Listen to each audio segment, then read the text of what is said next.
And that's the illusion that in order to change something about ourselves, we have to do something big. Right? We don't. In fact, it's this, you don't realize that, let me say this differently, let me go about this through a different door. We are very accustomed to thinking that we have only 5 senses, and that that which exists that we cannot see is therefore not real. And from our 5 senses, we've developed a scale of what's powerful and what's not. And we've decided that the bigger something is, the more powerful it is. The smaller it is, it has no power whatsoever. And if it's subtle, throw it out. That doesn't count at all. So when you say to somebody, oh yeah, well, the most powerful thing you can do is something small that you can hardly see. And you know why? It doesn't scare you. What's the significance of that? You won't sabotage the change. You'll let it happen. I remember this incredible story of this man who was ridiculously wealthy, one of those gargantuan multimillionaires. Now his 40th birthday comes around.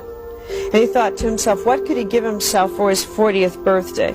There was essentially nothing he needed, but he looked at himself in the mirror and he realized that he'd fallen apart at the seams. While he had acquired everything he needed, he hadn't cared for himself. So for a 40th birthday present, he decided to take up jogging. And his first experience with jogging, he could barely go 3 blocks because he was so ridiculously out of shape, and he smoked. So by 8 p.m. that night, he gave up smoking. But he figured, rather, that if he was going to keep his promise to himself, that he was going to jog, he had to quit smoking. All right, now, this all started from this very tiny choice, allegedly tiny choice, of running. Well, the next thing you know, he begins to get in shape.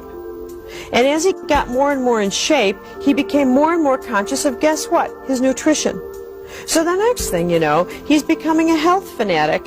And by the time he finished this transition, which began with just, I think I'm going to start running, he'd become a health entrepreneur and leader in the holistic health field.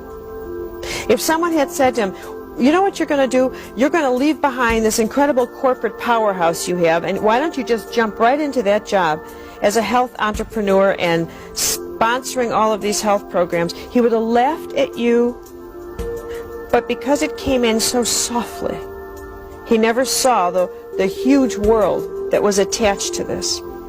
The size, I emphasize again and again, the illusion is that what you need to do has to be big.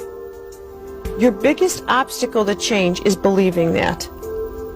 You do something small, it is the symbolic act of changing that has the power. It's the willingness to make the change. I saw this one reporter interview an entertainer recently who had become very successful, and he said to this entertainer, how long did it take you to become an overnight success? He said 20 years.